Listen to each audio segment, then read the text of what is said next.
Hello my dear students, welcome back to Sri Sai Adhan Online Tuitions. My name is P. Rajesh Ramarao. I am a BSc BH. This is a continuation part of the topic Matter in our Surroundings for class 9 CBSE, and this is part C. Till now students, we have studied about matter. How do we classify the particles in it? What are the three states of matter in the parts earlier? In this topic, what are we going to discuss? As we told you in the first video that matter neither can be created nor destroyed, but it can be changed from one form to the another form. Right? Matter neither can be created nor destroyed, but it can be changed from one form to the another. How? And what is this change of form is called as? That are we going to study now. Right, students? So, that is changes of states of matter. What is this? Changes of states of matter. The best and the easiest example, students, water exists in the liquid state. When we keep it in the deep freeze, after some time it changes into solid. If you bring back to the room temperature, it will be in liquid state. If you heat it, you will get vapors. So here water exists in three states. That is the solid, when it is in ice, when it is in normal state, that is in the liquid, when it is in the vapor, the gaseous state. Normal state means water in the liquid state. So water is the most commonly observed example that exists as ice, a solid, water as a liquid, as well as water vapor, gas. Done. Now students, as we told, matter neither can be created nor destroyed, but it can be changed from one form to another form. What is this change from one form to another form called as? This change, the process, the phenomena or the process, the phenomena of change of matter from one state to the another state. The phenomena of the change of matter from one state to the another state and back to the original state. And back to the original state by altering the conditions. How you are altering the conditions? You are increasing the temperature or decreasing the temperature. You are increasing the pressure or decreasing the pressure. By altering the conditions such as temperature and pressure, then that change formed is known as your interconversion of states of matter. The phenomena of change of matter from one state to the another state and back to the original state by altering the conditions of temperature and pressure is called interconversion of states of matter. Understood, students? Always remember these two factors. Two factors make it possible. What? To convert one state of matter into another. What are the two factors? They are point number 1, change in temperature. Point number 2, change in pressure. As we have mentioned here, by altering the conditions, temperature and pressure. If there is a change in the temperature and change in the pressure, then definitely the matter will change from one state of matter into another. Understood, students? Now we will study some terms related to this interconversion of states of matter. The first one is fusion or melting. What will happen to the ice cube which is kept on the dish and left it at the normal temperature? After some time the ice melts. So ice in the shape of a solid. It will change into water, that is liquid state. So the process of converting of matter from its solid state to its liquid state. From solid state to the liquid state at specific conditions of temperature and pressure. Then we will call it as fusion, or it is also known as melting. It is called as fusion or melting. So here the definite temperature at which the solid starts melting. Now solid consists of so many particles. Solid consists of so many particles. The temperature in which the solid is being kept it, all the particles need to absorb the temperature. All the particles need to absorb the temperature. Then after that, what will happen? That solid will start melting. That solid will start melting. So the point at which, the temperature at which a solid state starts melting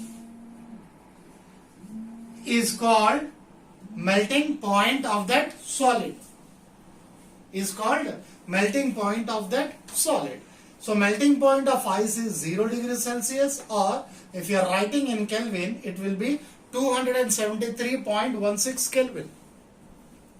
Melting point of ice is 0 degrees Celsius or 273.16 Kelvin. The next term is your boiling and boiling point.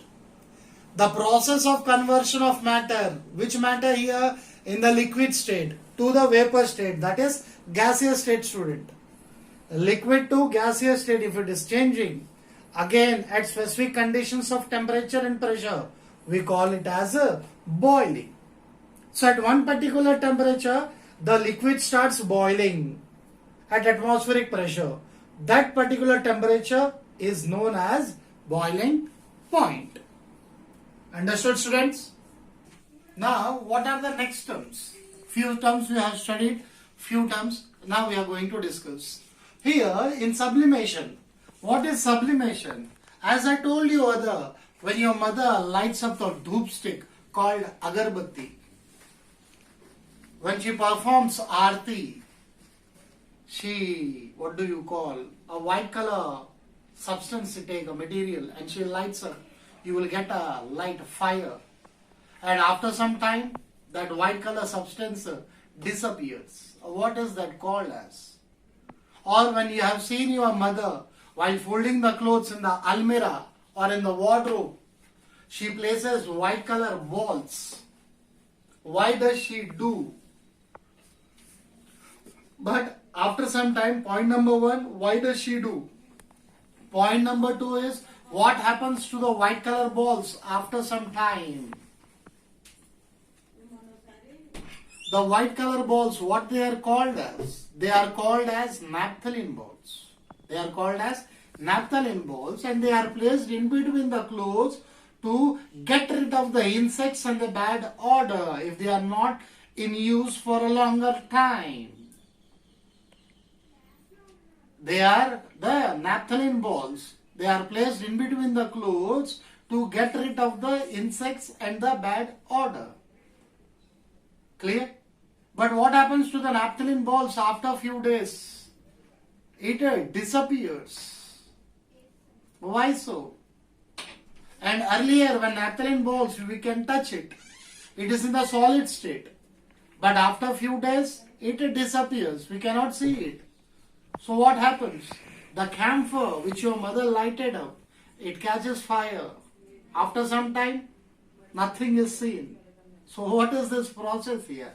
So here a solid changes to a gaseous state without going into liquid state. A solid changes into gaseous state without undergoing a liquid state. This is known as sublimation. Naphthalene ball, iodine, camphor are the examples of the solid to gaseous conversion. So process of change of solid state directly into gaseous state without passing through liquid state upon how you are heating it, and vice versa on cooling also is known as sublimation. Naphthalene, camphor, iodine. Understood, students? Now here vaporization, the process of conversion of matter. What? From liquid state to the gaseous state. From liquid state to the gaseous state, we at a specific conditions of temperature and pressure. At a specific conditions of temperature and pressure, when a liquid changes into gaseous state, is known as vaporization. Done? Here freezing and freezing point. the process of conversion of matter. I do repeat, the process of conversion of matter from liquid state to solid state here. Liquid state to solid state. Again at specific conditions of temperature and pressure is called freezing. Liquid state to the solid state is called freezing. The definite temperature at which when the liquid changes to a solid state at one particular temperature, all the liquid particles would start changing into solid state. How? They release a heat energy. They release heat energy at 1 atm, atmospheric pressure. Is called freezing point. Is called freezing point. Next term is the last term, yes, the condensation. The process of conversion of matter from its gaseous state to liquid state. Again, at specific conditions of temperature and pressure is called condensation. Gaseous state to the liquid state at particular temperature and pressure is called condensation. Is this clear, students? Understood till here? Now, students, we will study about the effect of change of temperature. The main two things, that is the temperature and pressure. If there is a change in temperature, point number 1, and point number 2 is change in pressure, then only the state of matter will change its state from one form to the another form. Till now we have studied till here, right? Now see the diagrammatic view of the change of temperature. What happens here? What we have studied, just we have presented it in a diagrammatic form so that you can understand it very clearly and you can write the definitions in your own terms if you have the idea of this figure. So here we got three states: solid state, liquid state and a gaseous state. So solid state to liquid state to gaseous state, the arrow mark. When you are heating from solid state, it converts into liquid state. And the same liquid has been heated, it has been converted into gaseous state, right? If the gaseous state has been cooled here, it will convert itself to liquid state.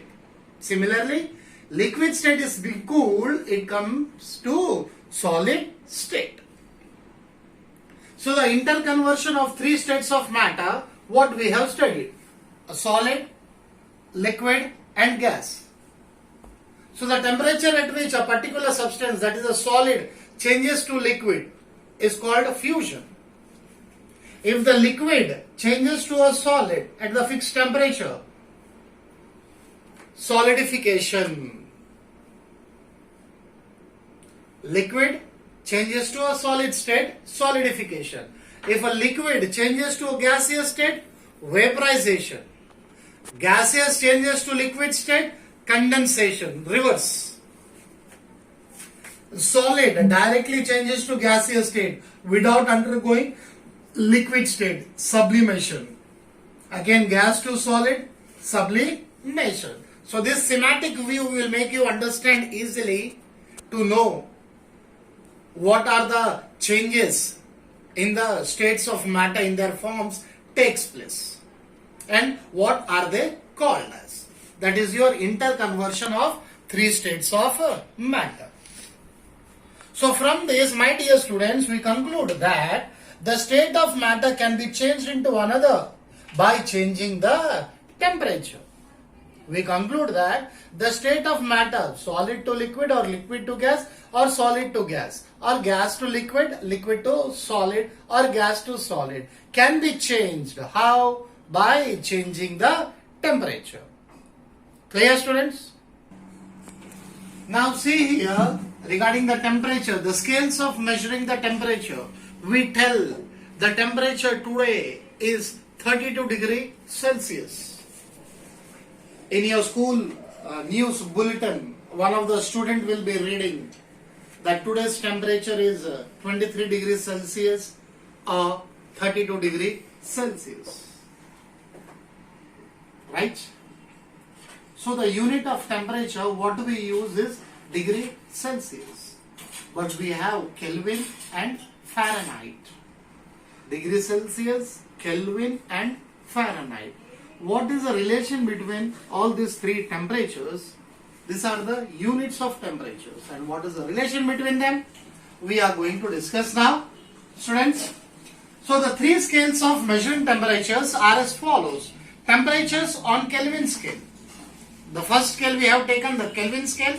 Temperature on Kelvin scale will be is equal to temperature on Celsius scale plus 273.16. Temperature on Kelvin scale is equal to temperature on Celsius scale plus 273.16. See here, temperature on Kelvin scale will be equal to temperature on Celsius scale plus 273.16. Kelvin is the SI unit of temperature, students. Kelvin is the SI unit of temperature. 0 degree Celsius is equal to 273.16 Kelvin. For our convenience, we take the value 0 degree Celsius as 273 Kelvin.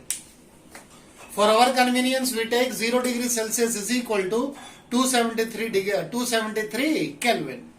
Now point number 2, the temperature on Celsius scale. Kelvin scale is done. Next, Celsius scale. Temperature on Kelvin scale minus 273.16. Temperature on degree Celsius is equal to temperature on Kelvin scale minus 273.16. The last, the temperature on Fahrenheit scale. There is a relation between the degree Celsius and Fahrenheit. There is a relation between degree Celsius and Fahrenheit. What is that relation? Fahrenheit is equal to 9 by 5 of degree Celsius plus 32. Fahrenheit is equal to 9 by 5 of degree Celsius plus 32. Now students, the question will be given to you as convert the temperature of 200 degrees Celsius to the Kelvin scale. You need to convert this 200 degrees Celsius to Kelvin scale. What we have studied, that temperature on Kelvin scale is equal to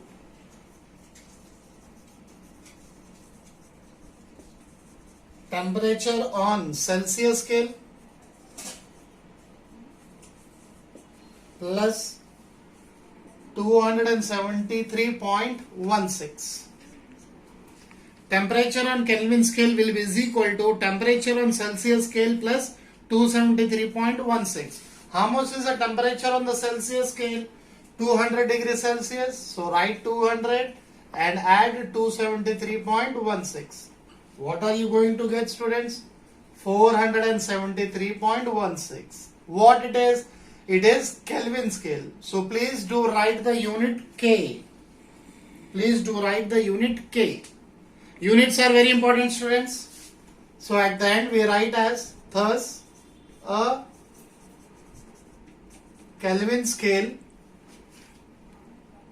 or sorry, a temperature of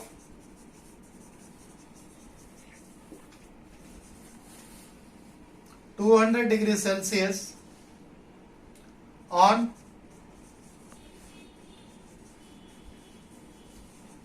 Celsius scale is equal to 473.16 Kelvin on the Kelvin scale. Understood, students?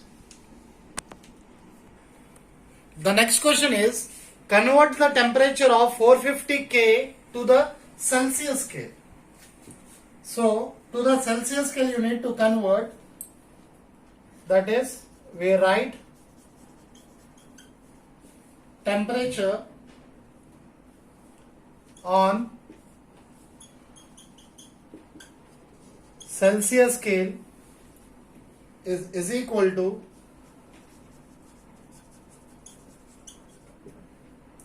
temperature on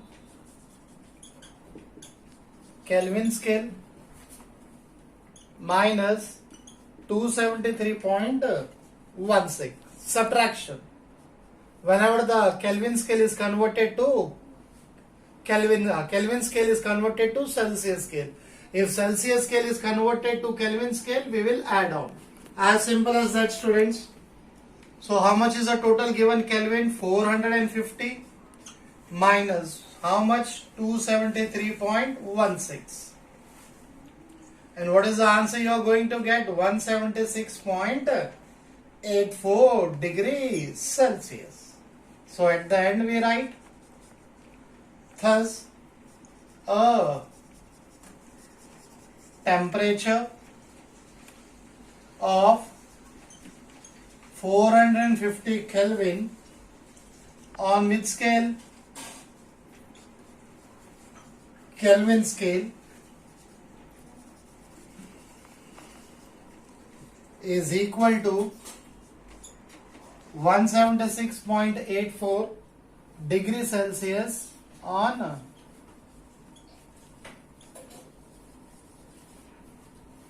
Celsius scale. Understood, students? Now the next question is, convert 40 degrees Celsius to the Fahrenheit scale. Celsius need to convert into Fahrenheit scale. We have written the formula, students. What was the formula? The degree Fahrenheit is equal to 9 by 5 times of degree Celsius plus 32. Degree Fahrenheit is equal to 9 by 5 of degree Celsius plus 32. So 9 by 5 times degree Celsius. How much is the degree Celsius? 40 plus 32. Cancel it. 5 ones are 5 eights are 9 eights are 72 plus 32. 2 plus 2 is 4. 7 plus 3 is 10.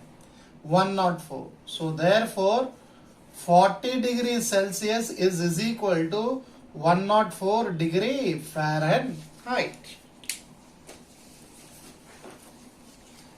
Is it simple, students? The conversion part? Understood till here? Now, convert 86 degrees Fahrenheit to the Celsius scale. We have the formula degree Fahrenheit is equal to 9 by 5 of degree Celsius plus 32. Substitute the values here. 86 Fahrenheit is given. This 9 by 5 transfers to the left hand side. 9 by 5 will become 5 by 9 is equal to degree Celsius plus 32. Clear, students? Just hold on, students. Here, how much is the degree Fahrenheit? We got 86 Fahrenheit is equal to 9 by 5 of degree Celsius plus 32. Am I clear? This plus 32 first you transpose to the left hand side. 86 minus 32 is equal to 9 by 5 of degree Celsius. 6 minus 2 is 4. 8 minus 3 is 5 is equal to 9 by 5 of degree Celsius. This 9 by 5 transpose to this side into 5 by 9 is equal to degree Celsius. 9 ones are 9 six are 6 fives are 30 degrees. 6 fives are 30 is your degree Celsius. So therefore 86 degrees Fahrenheit is equal to 30 degree Celsius. Clear, students? Understood till here? Now here from this we can evaluate the formula of degree Celsius. Plus 32 has come this side. So degree Fahrenheit minus 32. 9 by 5 transfers to the left hand side. So it will become 5 by 9 which is equal to degree Celsius. So you can write degree Celsius is equal to degree Fahrenheit minus 32 into 5 by 9. This is a formula to convert the Fahrenheit into Celsius. And here, this is a formula to convert degree Celsius to Fahrenheit. Understood, students? Hope you are able to understand this. So now we come to an end of this part. We'll meet you soon with the next part of the same topic, matter in our surroundings. Please watching our channel, keep subscribing it, and any questions, please write in the comment box, students. Thank you very much.